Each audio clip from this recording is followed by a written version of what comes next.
Bom dia, sétimo ano. Estou em casa hoje gravando o vídeo para vocês, tá? Para nós continuarmos a nossa aulinha de sexta-feira, certo? Paramos então na página 11, né?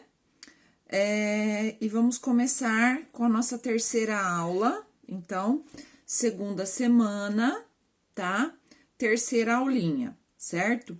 É sempre interessante quando vocês forem mandar para mim as fotos, vocês identificarem isso que a prof falou. Olha, prof, esse aqui é da terceira aula, da segunda semana, porque daí eu também sei se eu já marquei da outra atividade, se você já me mandou da outra, senão eu fico também muito perdida, tá? Então façam essas marcações aí quando vocês mandam para mim as tarefas, tá?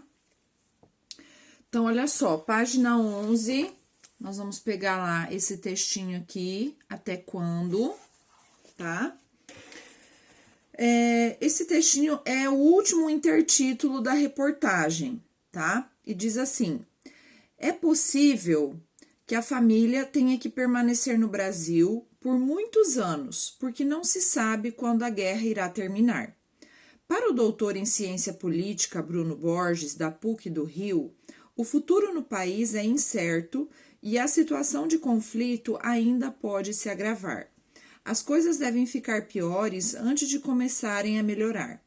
É difícil reconstruir a Síria.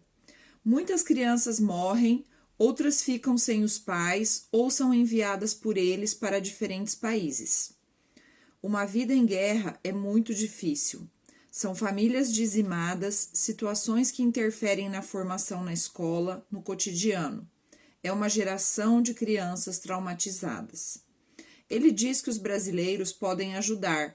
Além de receber bem os refugiados, é possível apoiar organizações como Cruz Vermelha e Médicos Sem Fronteiras, que atuam em locais em guerra. Então, olha só a questão 20. Que aspectos são enfatizados nessa parte da reportagem e não na outra? Então, nessa parte da reportagem, não fala sobre aspectos culturais, certo? Mas fala sobre o depoimento de um adulto sobre a situação, né? Porque aqui é um adulto que está falando. Então, a letra B, né? Sobre o depoimento de um adulto. Não fala aqui sobre dados numéricos, em nenhum momento aqui é mencionado dados numéricos, né? Letra D, opções de ação por parte dos brasileiros, sim, né? Ali no último parágrafo, ele diz que os brasileiros podem ajudar, né? Recebendo bem os refugiados, né? Organizações como Cruz Vermelha, Médicos Sem Fronteiras, então, são atitudes de ação por parte dos brasileiros. Depoimentos de governantes, também não. Então, aqui, letra B de bola, letra D de dado, certo? Muito bem. Então, vamos lá para a página 12, questão 21, tá? Releia esta frase. Muitas crianças morrem, outras ficam sem os pais ou são enviadas por eles para diferentes países. Olha só. Aqui nós temos as palavras muitas e outras sublinhadas, certo? Então, diz assim naquele quadrinho cinza ali na lateral. Palavras que se referem de modo vago ao substantivo são chamadas de pronomes indefinidos. Quando a gente diz assim, muitos alunos assistiram à aula de português. Poucos alunos fizeram a tarefa.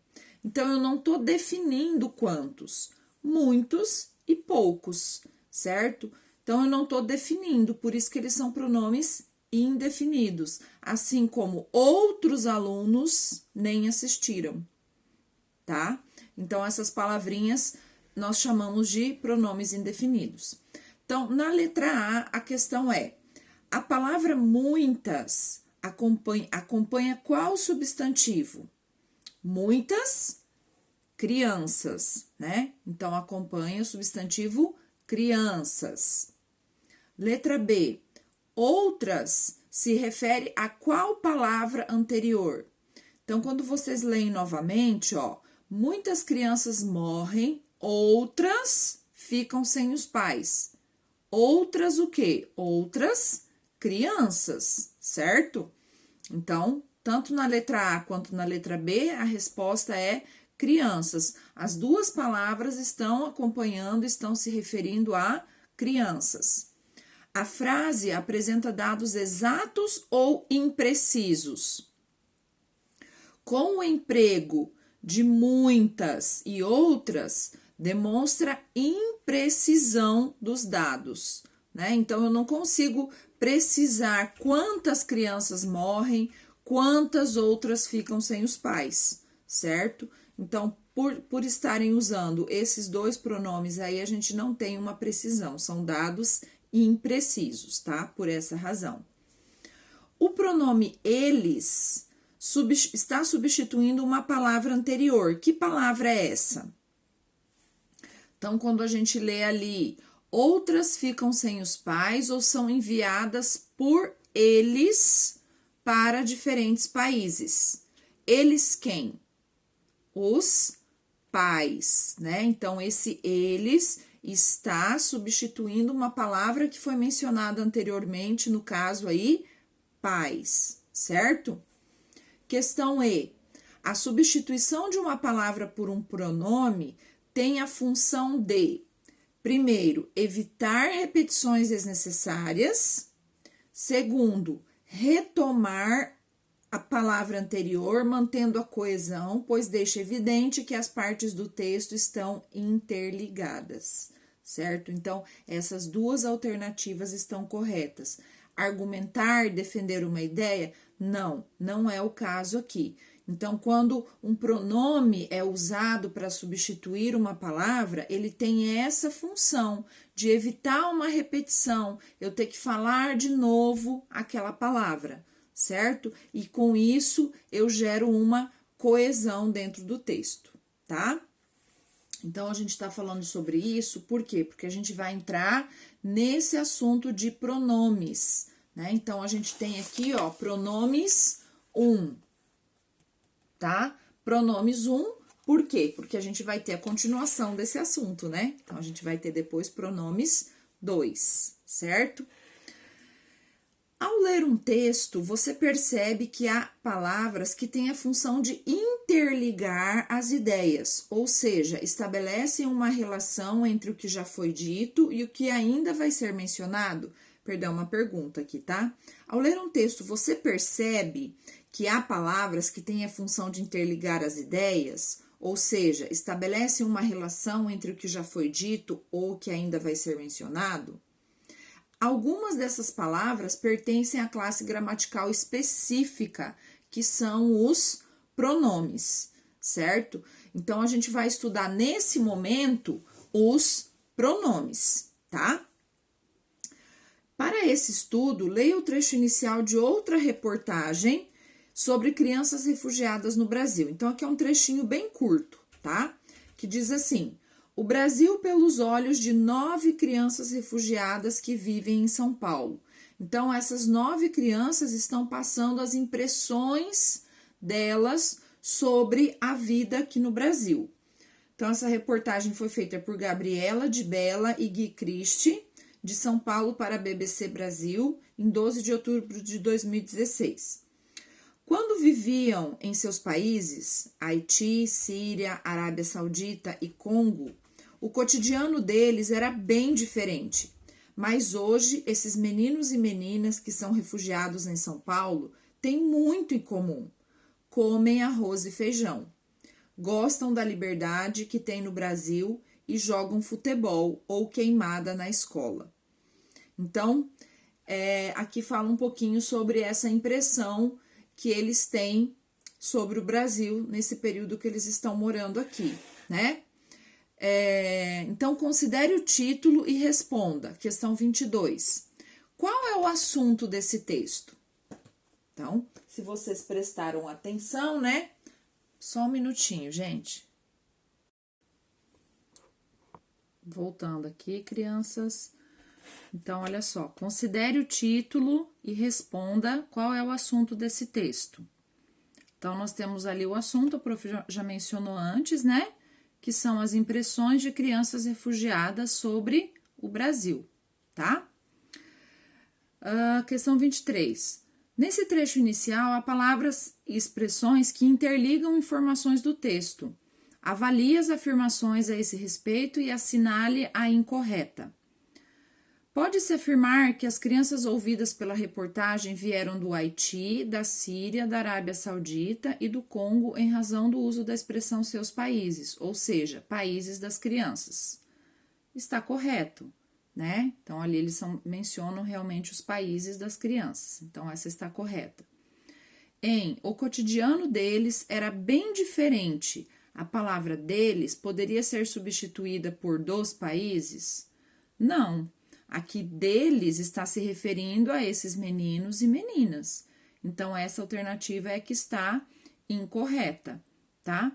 Então, como já achamos a alternativa incorreta, já nem vamos ler as outras alternativas, né? Questão 24.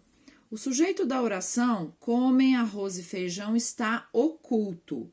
Então, aqui a gente sabe que tem um sujeito, a gente consegue identificá-lo, porém ele não está ali, ele está oculto. Então, qual seria o sujeito para a frase comem arroz e feijão? Eu comem arroz e feijão? Tu comem arroz e feijão? Não, né? O que se encaixa aí seriam eles, né? Eles comem arroz e feijão. Então, isso que vocês vão anotar aí. E lendo a setinha na lateral aí, nós chamamos essas palavrinhas aí, eu, tu, ele, nós, vós, eles, de pronomes pessoais do caso reto, certo? Então, os pronomes pessoais que podem ocupar a posição de sujeito das orações, como você estudará nas páginas seguintes, são chamados de pronomes pessoais do caso reto.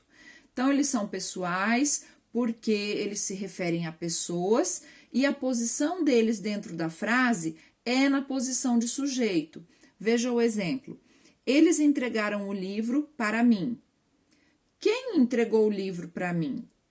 Eles, certo? Então, a posição deles é sempre antes do verbo e essa posição exerce a função de sujeito, tá certo? Questão B. Você selecionou um pronome para sujeito da oração. Esse pronome substitui que expressão anterior?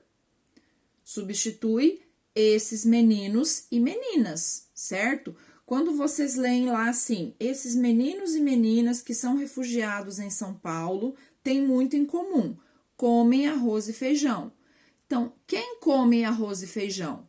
Esses meninos e meninas, certo? Que nós usamos o pronome eles para substituir esses meninos e meninas, tá? Na frase reescrita, o pronome indica que a ação de comer é realizada por quem? Aquele que fala, então, é a repórter que fala que come arroz e feijão? É com quem se fala? É com quem ela tá falando que come arroz e feijão? Ou é de quem se fala? Como ela tá falando das crianças, né? Então, é de quem se fala, certo? Terceira alternativa. Então, essas são as pessoas do discurso, tá? Então, como que a gente vai identificar se a pessoa está em primeira pessoa, segunda pessoa ou terceira pessoa? Os pronomes são assim chamados porque fazem referência às pessoas do discurso. Então, a primeira pessoa é quem fala, eu. A segunda pessoa é com quem se fala, você. No caso, ó, você que tá aí do outro lado é com quem se fala, segunda pessoa.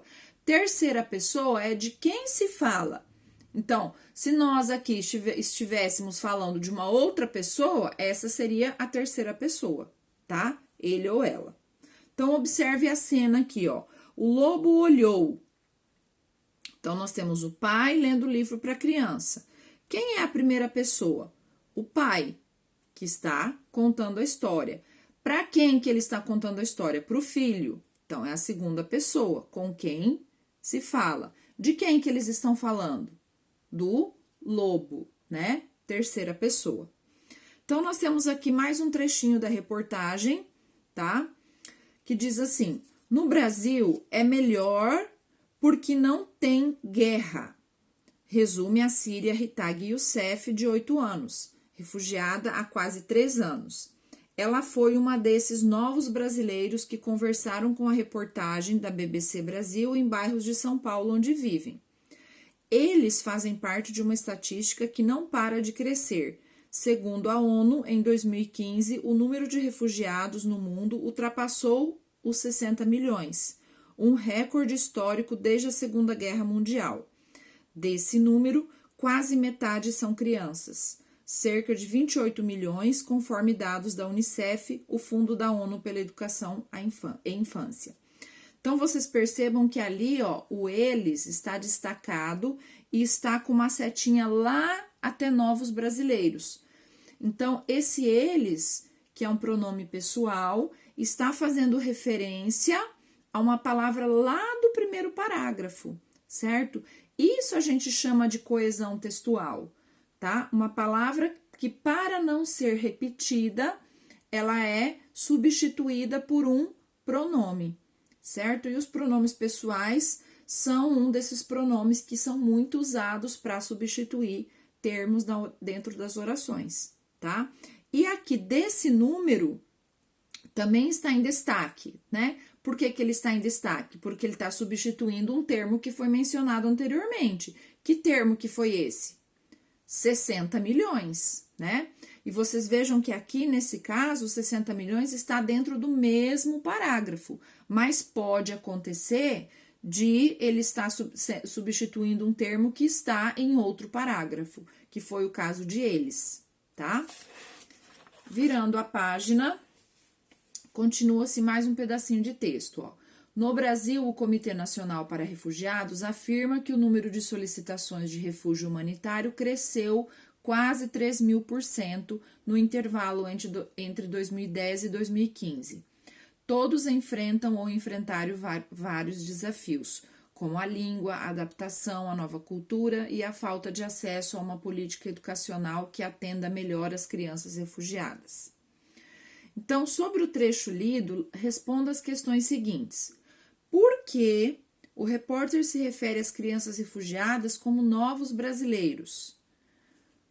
São crianças imigrantes, estão se adaptando ao país, né, no caso ao Brasil, adquirindo hábitos locais e fazem parte da população.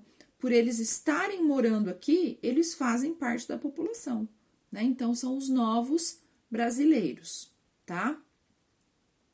A letra B, vocês já fizeram, tá? Que é para vocês relacionarem aqui, ó, o desse número aos 60 milhões, tá? Então, se vocês não fizeram, relacionem aí, façam uma setinha, tá? E circulem 60 milhões, por favor. E a questão C. Ela foi uma desses novos brasileiros que conversaram com a reportagem. De quem o autor do texto fala ao utilizar a palavra ela? Da Síria Ritag Youssef, né? Ele está falando daquela menina. Então, ali, mais uma vez, ele faz uso do pronome pessoal, usando para não fazer a repetição do nome da palavra, né?